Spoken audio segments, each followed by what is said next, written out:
Ohayo gozaimasu! From the land of the rising sun, ako po ang inyong kablantita, Angie Sakilen Corner, living in Japan! Patrol sa umaga. Good morning, babies! Ang ganda, nag-lush na siya. May mga naiwang tubig sa roset, kaya balak kong mag-blower.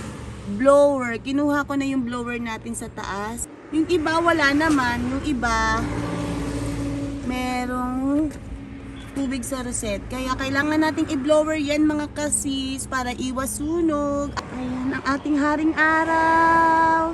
Oras tayo ng 8:30 in the morning Japan time. Dito sa side na to wala. Yung kante natin wala. Dito hindi rin masyado wala. Dito. Ito meron. Ayan merong tubig sa roset. Tapos dito din meron. Kaya i-blower natin sila, mga kazizi. Iwas sunog. Ang ating lovely rose meron din. Salong-salo yung tubig ulan. Itong side na to mga kasis ay wala ring pabubong. Ayan, ang dami din. Kaya bala ko mag-blower ngayong morning. Blower na tayo mga kasis. Ayan, lalo na to. Ang liliit ng reset pero panalo sa tubig ulan. Sinalo niyang lahat. Naiwan sa reset niya yung mga tubig. Kaya blower natin yan. Ayan.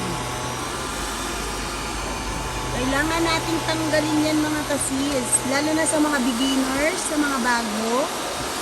Ganyan po. Kailangan i-blower. Tanggalin kasi masusunog yan. Lalo na kapag naarawan. Pwede ding masira yung roset niya habang matagal na nakababad sa tubig yung roset. Para iwas tayo damage ng roset ng babies, i-blower natin sila.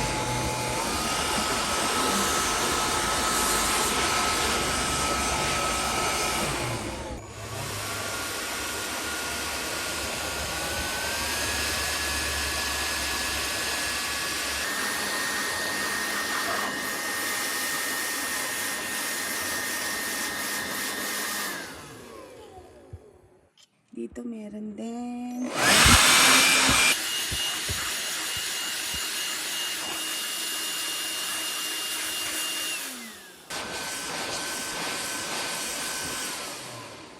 Pag mahina yung tunog mga kasis, hindi ko masyadong pinupush yung kanyang dito, yung switch.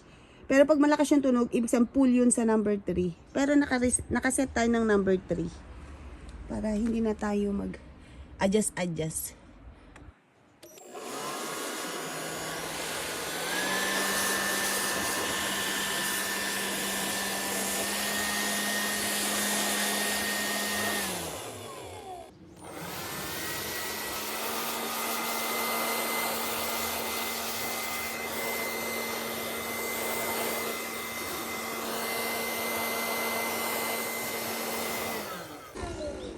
Ayan, hindi naman masyadong nabasa yung mga nasa bungad lang talaga. Tapos dito naman tayo sa kabilang side.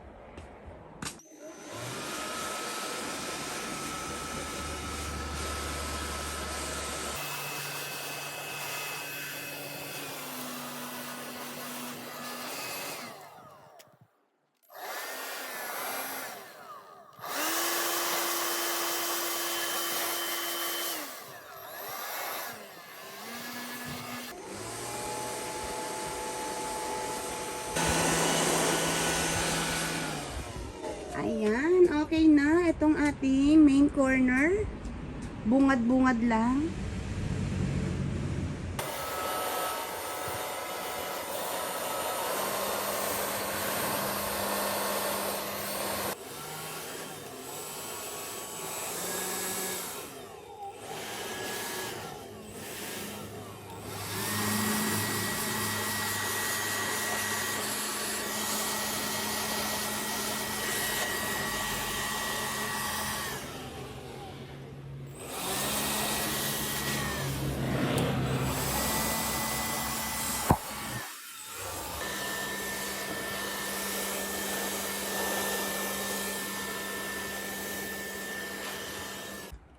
sa mga may gusto ng ganito mga kasis, tingin kayo sa online shop.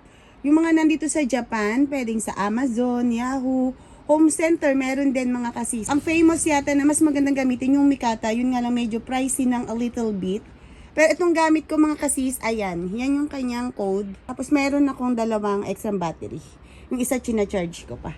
O paano mga kasis, hanggang dito na lang ulit. Thank you for watching. Sana nakatulong, lalo na sa mga beginners, ang ating care tips na kailangan i-blower kapag naulanan yung inyong mga succulent mga kasis. Para iwas sunog na rin, iwas damage ng rosette ng mga babies natin. Thank you so much mga kasis! Sa uulitin, like and subscribe! Mata ni! Have a nice day! Bye!